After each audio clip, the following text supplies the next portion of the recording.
Terima kasih Tuhan Yesus yang baik.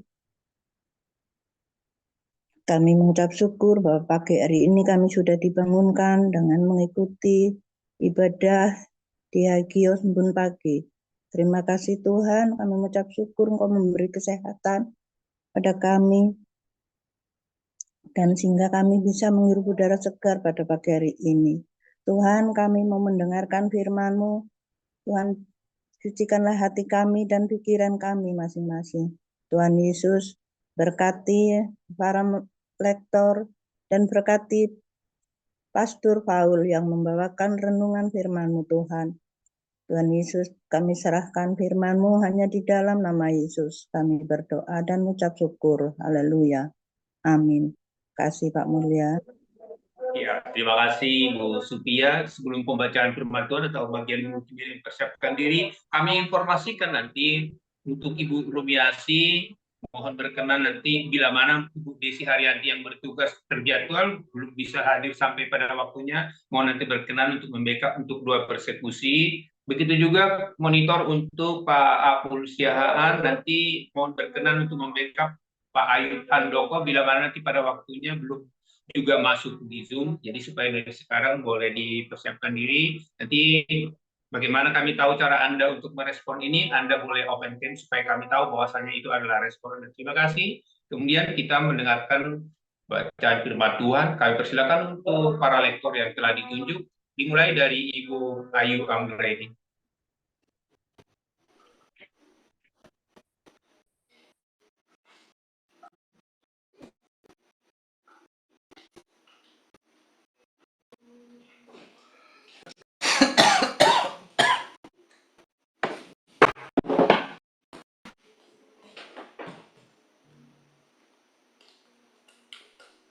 Ya, terima kasih Pak Mulia atas waktunya. Saya akan membacakan firman Tuhan 1 Tawarik 24. Beginilah firman Tuhan. Inilah rombongan-rombongan anak-anak Harun. Anak-anak Harun ialah Nadab, Abihu, Eleazar, dan Itamar.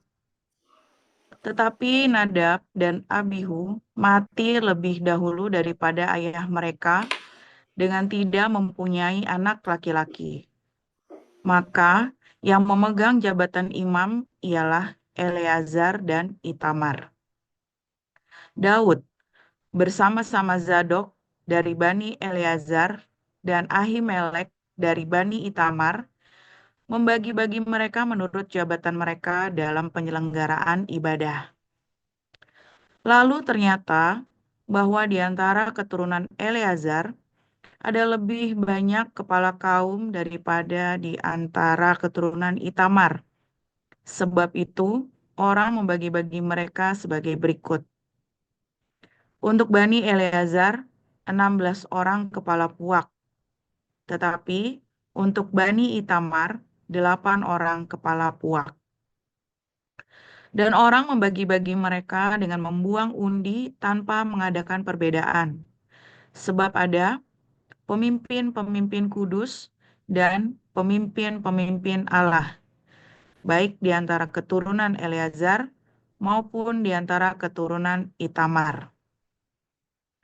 Dan Semaya bin Netanel, panitera itu, seorang Lewi, menulis nama mereka di depan raja, di depan pembesar-pembesar Imam Zadok, Ahimelek bin Abiatar, dan di depan kepala-kepala puak para imam dan orang Lewi. Setiap kali satu puak diambil dari Eleazar, dan demikian pula satu puak dari Itamar. Undian yang pertama jatuh pada Yoyarib, yang kedua pada Yedaya, yang ketiga pada Harim, yang keempat pada Seorim, yang kelima pada Malkia, yang keenam pada Miyamin, yang ketujuh pada Hakos, yang kedelapan pada Abia, Yang ke-9 pada Yesua. Yang ke-10 pada Sekanya. Yang ke-11 pada Eliasib. Yang ke-12 pada Yakim. Yang ke-13 pada Hupa. Yang ke-14 pada Yesebeab. Yang ke-15 pada Bilga. Yang ke-16 pada Imer. Yang ke-17 pada Hezir. Yang ke-18 pada Hapizes. Yang ke-19 pada Petahya. Yang ke-20 pada Yeheskel. Yang ke-21 pada Yakin. Yang ke-22 pada Gamul. Yang ke-23 pada Delaya. Yang ke-24 pada Maazia. Itulah jabatan mereka dalam menyelenggarakan ibadah setelah mereka masuk rumah Tuhan, sesuai dengan peraturan yang diberikan kepada mereka dengan perantaran Harun, bapa leluhur mereka, seperti yang diperintahkan kepadanya oleh Tuhan Allah Israel. Golongan yang masih tinggal dari Bani Lewi, dari anak-anak Amram, ialah Subael. Dari anak-anak Subael ialah Yehdea. Dari anak-anak Rehabia ialah Yisia, seorang kepala. Dari orang Yishar ialah Selomot. Dari anak-anak Selomot ialah Yahat. Anak-anak Hebron ialah Yeria, seorang kepala. Amaria, anak yang kedua.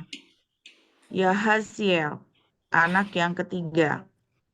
Dan Yekameam, anak yang keempat.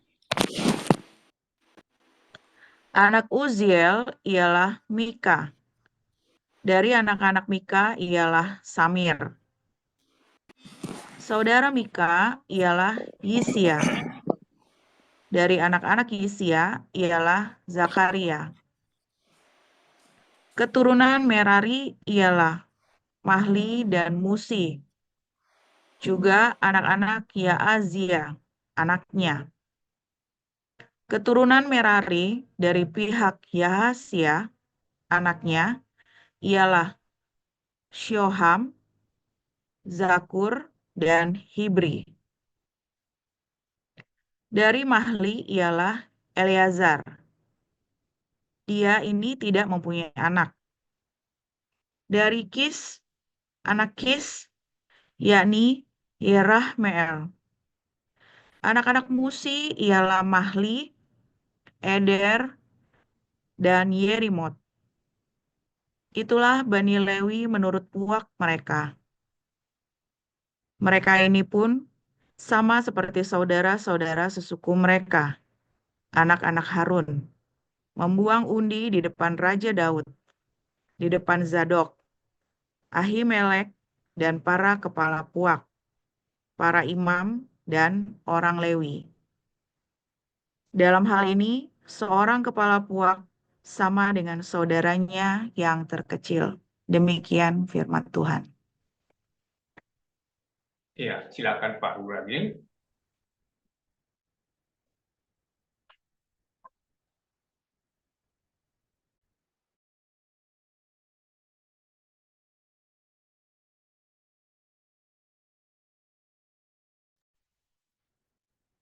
Baik, saya lanjutkan di Lukas 1 ayat 1 sampai 8. Theophilus yang mulia, banyak orang telah berusaha menyusun suatu berita tentang peristiwa-peristiwa yang telah terjadi di antara kita. Seperti yang disampaikan kepada kita oleh mereka, yang dari semula adalah saksi mata dan pelayan firman.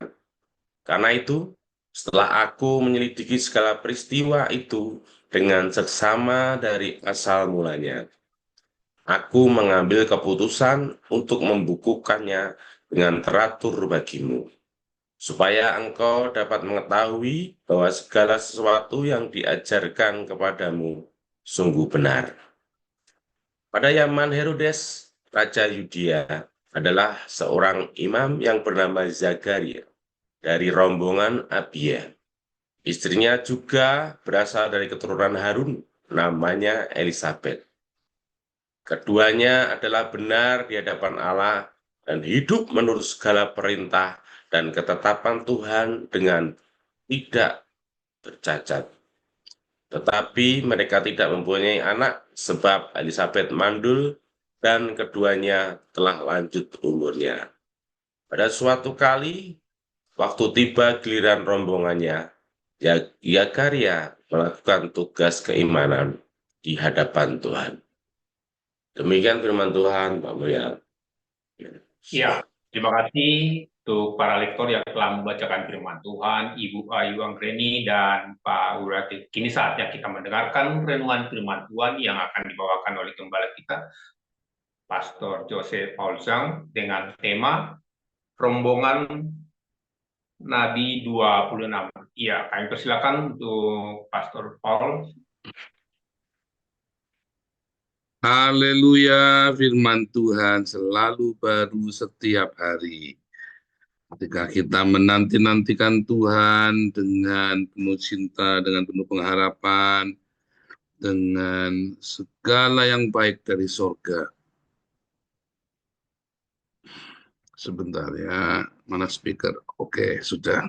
Saudara, setiap kali kita bersekutu seperti hari ini ya, simple sekali ya. Kita ini adalah para imam. Anda kan berdoa kan? Sekarang ini kita berdoa syafaat, bersyafaat, ya, jadi perantara bagi manusia dengan Tuhan.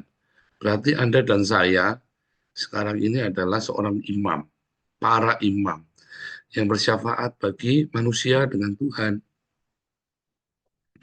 Nah, setiap orang yang bersyafaat, ya, setiap orang yang bersyafaat, tentu dia akan lebih dekat dengan Tuhan, ya kan? Tetapi kedekatan itu nampaknya seringkali tidak kau sadari, kedekatan kita dengan Tuhan. Kedekatan kita dengan Tuhan seringkali kita tidak menyadarinya, ya, sehingga Anda setiap kali bangun putus asa, Anda bangun capek, lelah hatimu ya. Saudara kalau mengikuti kata lelah, proyek di Eropa ini, ya, proyek Den Haag ini, sebetulnya saya sudah nggak mau dari awal. Ya, ketika saya diskusi nggak kepengen. Dari awal saya masuk Belanda, nggak ada Tuhan janjian mau bikin gereja begini. Saya disuruh memberitakan Injil pokoknya. Cuman memang saya melihat, iya Tuhan, saya nginjili orang tadi di gereja nggak ada yang rawat. Ya, saya nggak nyadar selama ini ya, selama ini sih nggak nyadar karena memang saya nggak kepengen ya, jadi seorang gembala matok itu, bukan bukan ininya saya ya, bukan matok, maksudnya di situ nongkrong, aduh itu kayaknya bukan style saya banget ya. Apalagi Anda tahu ya, saya kalau lagi ngotot kan gundulmu peyang, aduh masa gembala ngomong gundul peyang, kan nggak lucu.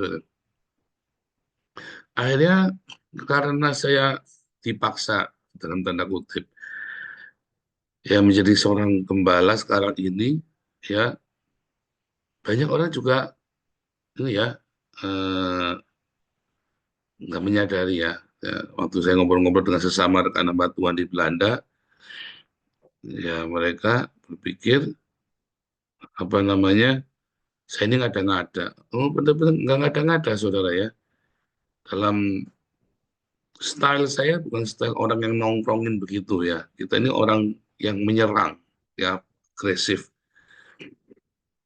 Cuman di dalam prakteknya saya ngerti seorang gembala itu harus apa, saya ngerti.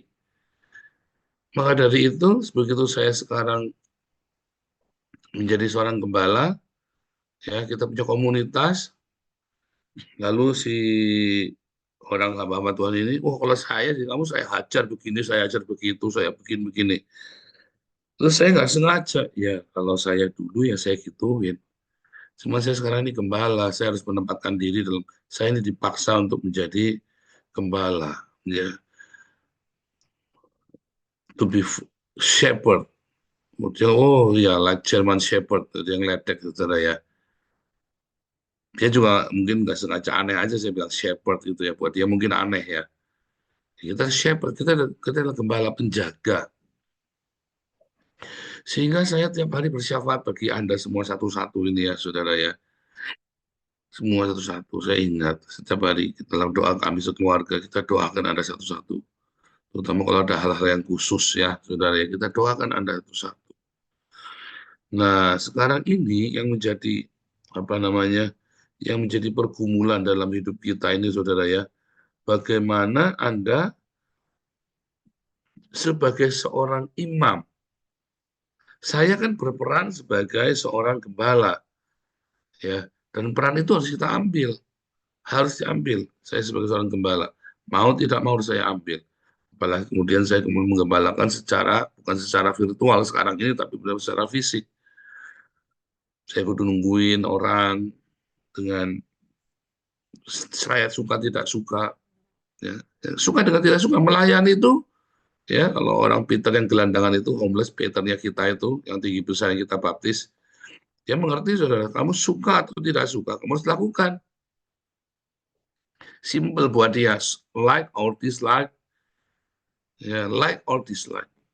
Itu harus kita, that's what we do, itu yang kita lakukan, dia bilang. Nah pelayan itu begitu, kamu suka tidak suka, yang namanya melayani harus kamu lakukan. Jadi ketika Tuhan Yesus berkata di dalam Matius 16, ya, di dalam Yohanes ya, di dalam Yohanes ya, dia ngomong Yohanes 19, Yohanes 21. Ya setelah Petrus, apakah kamu mengasihi aku? Gitu ya. Gembalakan domba-dombaku. Ya. Nah, di hari tuamu nanti kamu akan diikat tanganmu. Ya, memang secara hurufiah benar-benar Petrus di penjara ya, matinya ya kan. Jadi tahanan politik Roma.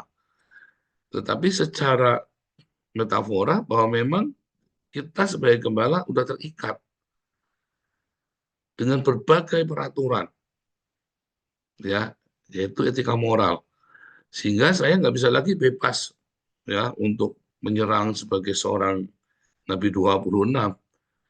Nah, ya, saya bilang harusnya tahun lalu ya, itu Tuhan sudah bilang, tapi bilang suara kenabian itu diperpanjang setahun ya.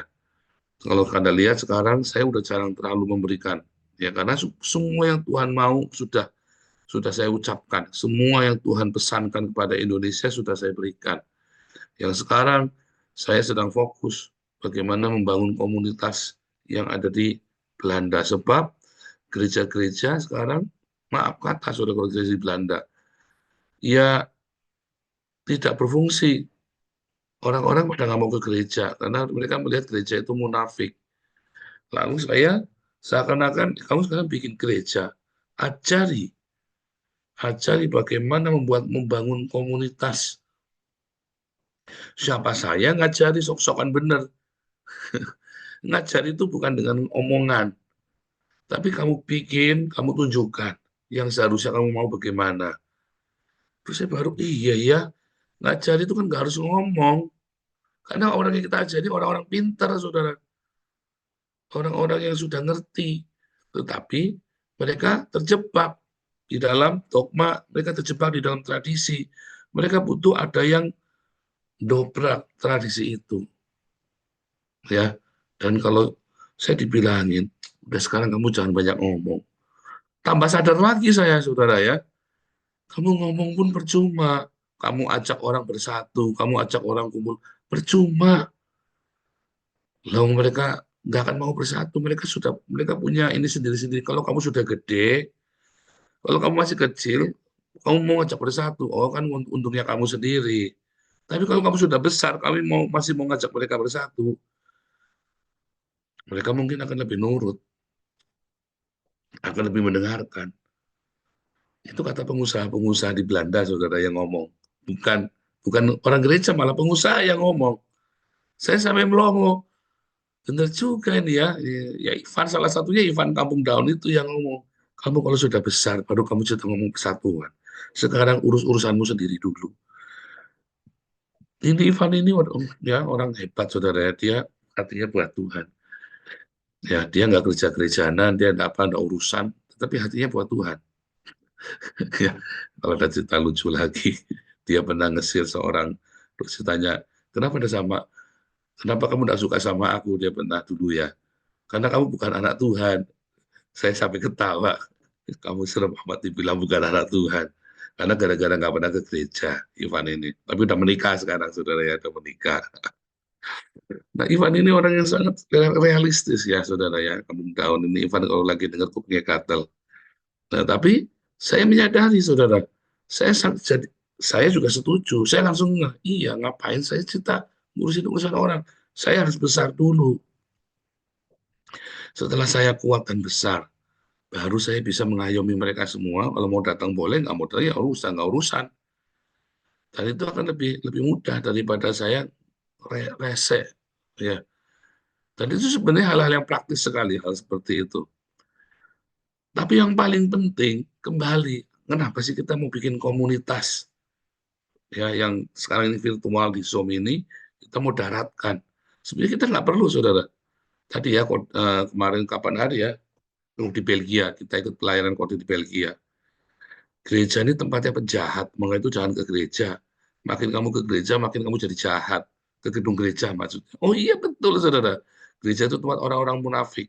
Kalau kamu kumpul seperti apa, kamu kumpul dengan siapa, kamu akan jadi mereka. Kamu ketemu dengan orang-orang munafik, pendeta musisan munafik, saudara. Kamu akan jadi orang munafik. Ya. Nah, terus ngapain saya bikin gereja, Tuhan? Ya, itu kan dulu perdebatan pergumulan saya selama 5 tahun ya. Selama 5 tahun terakhir, enggak, saya nggak mau aja. Berapa kali orang nanya, enggak, ya belum, ya mungkin, tapi saya juga tidak bilang tidak, pokoknya Tuhan nggak suruh. Kalau Tuhan nggak suruh, ya saya enggak. Ya, bahkan pemain saksofon kita itu Pak Steve itu, kamu mau bikin gereja apa? Nanti aku komitmen pasti bantu kamu. Walaupun sampai sekarang juga tidak ada juntrungan ini pasti kemana ini, saya tungguin. Ya pokoknya saya nggak mau aja, saudara ya. Tuhan belum suruh Pak. Saya yakin kalau Tuhan suruh sebentar aja jadi Pak. Tapi kalau Tuhan belum suruh, kita mau bikin kayak apa nggak bakal jadi Pak. Jadi kita tunggu Tuhan. Yang paling penting ya dari fungsi kita nih sebagai gereja, saya sebagai gembala, kita semua sebagai imam, kita harus tahu diri, saudara. Ada hal-hal yang tidak boleh lagi kamu lakukan, suka atau tidak suka. Anda sebagai para imam, kamu harus tahu yang kamu lakukan, ada yang kamu imani, ya, yang kamu doakan, itu harusnya menjadi perilakumu. Kalau Anda berdoa untuk bangsa Indonesia, maka kamu harus melakukannya. Kamu tidak mungkin berdoa buat Indonesia, lalu kamu tidak melakukan. Cuma doa tok. Doa apa, Pak? Kalau kamu berdoa supaya Indonesia aman dan tentram, kamu sendiri jangan suka melanggar hukum. Lah, kamu naik motor aja tidak pakai helm kok. Nggak punya SIM aja kamu nekat kok, ya kan? Lampu merah aja kamu terabas. Itu sepele ya, hal-hal sepele. Kamu ingin benar, loh, kamu masih nyogok kok. Kamu mendoakan, tetapi kamu juga merusak. Tetapi lebih dari itu, ketika kamu mendoakan, kamu juga harus berbuat. Yaitu apa? Kamu beri makan Indonesia, berdiakonia setiap hari, bersedekah, support ya gereja yang berdiakonia. Tapi Anda lebih senang hura-hura kan, lebih senang berfoya-foya dengan gereja yang hingar-bingar, yang megah dan mewah. Itulah ironinya. Bagaimana kehidupan keimamanmu itu menjadi tumpul. Karena kamu melakukan ritual dan simbol-simbol pagi ini. Loh, ini pun ritual dan simbol, saudara ya. Kecuali Anda menghidupinya. Anda berdoa untuk bangsa Indonesia, Anda berdoa untuk keluarga-keluarga yang terlantar, anak-anaknya yatim piatu, Anda berdoa untuk orang yang bercerai, Anda berdoa untuk supaya ada pemulihan di Indonesia, Anda berdoa untuk orang-orang yang sakit. Kunjungi dong. Saya nggak bisa mengunjungi, kita punya tim besuk tapi terlibat dalam tim besuk. Ya, ini sekarang apa namanya, kemarin saya bilang sama Bu Marjuni, ini harusnya diaktifkan lagi Bu. Ya, tim besuknya ini Bu Linda Grace juga nih, harusnya kan Bu Linda Grace yang paling aktif bikin kopdar ini, koordinatornya kopdar ini kan, yang di Jakarta. Harusnya Bu Linda Grace bikin tim besuk nih. Sebab kalau kita nggak ada tim besuk, kita tadi mendoakan yang sakit itu siapa? Nggak dibesukin. Dibesukin dong. Ya, kita kemarin sudah besuk Pak Tobing juga ya. Tapi kan Pak Tobing salah satu guru kita, tokoh di kita, ya kan. Nah, tapi kalau bukan tokoh, Anda kepikir nggak tadi yang kita doakan tadi? Itu kita besuk dari semua siapa saja tadi panjang lebar kita doakan. Besuk dong. Kita kan sebagai imam datang. Olesi dengan minyak bagi yang sakit. Ya kan? Olesi dengan minyak. Bagi yang sakit ya, saudara ya. Jadi saya berharap kita ini sebagai imam bukan retorika imam, saudara ya. Aduh, sorry 5 menit lagi ya, 5 menit, sorry kita terlambat. Tetapi bukan hanya retorika saja yang Anda lakukan, tetapi Anda lakukan. Ya, tadi kemarin kan saya selalu cerita, lakukan. Sekarang bukan cuma melakukan, bertindak secara aktif, proaktif, saudara melakukan. Ya, kasih itu dilakukan dengan nyata. Ingat, jangan utang-utangan ya. Mau ngasih, nggak mau ngasih, jangan utang. Jangan diutangi, nggak usah kasih. Kalau kamu tidak rela, nggak usah dikasih. Kalau ada saudara ada kebutuhan sesuatu, ya kalau mau ngasih, ngasih. Kalau enggak, ya udah nggak usah utang-utangan. Ya, saudara ya. Jadi lakukan proaktif, tindakan yang nyata. Ada saling perhatian. Ya, saya kira ini sangat jelas sekali. Proaktif. Kasih itu tindakan yang nyata. Anda seorang imam bukan hanya mendoakan, tapi Anda juga mengunjungi, Anda cek. Ya, apa yang bisa kita lakukan untuk orang-orang yang kita besuk ini. Paling tidak kita bisa mendoakan, memberikan perhatian. Tapi jangan kamu datengin orang lalu diutangi. Jangan. Hati-hati ya. Hebat Bu Marjuni, Bu Linda. Jangan sampai nanti ada tim besuk datang ke rumah, begitu punya nomor handphonenya langsung digerilya, diutangi. Nah, itu juga hati-hati tuh. Pilih tim besuk itu jangan sembarangan tuh. Nanti semua list telepon yang ada di situ dibesukin satu-satu, tujuannya mau diutangi. Itu juga jangan tuh. Ya, tapi Anda harus benar-benar tulus hatimu, memberikan perhatian. Ingat-ingat dalam komunitas kita nggak boleh utang-utangan ya, saudara ya, pongkan, utang-utangan. Kalau mau ngasih, kalau kamu tidak rela, nggak usah. Kalau dia bawa ayat-ayat, nggak usah dijawab. Kalau perlu blokir permanen. Udah. Ya, Tuhan Yesus berkati.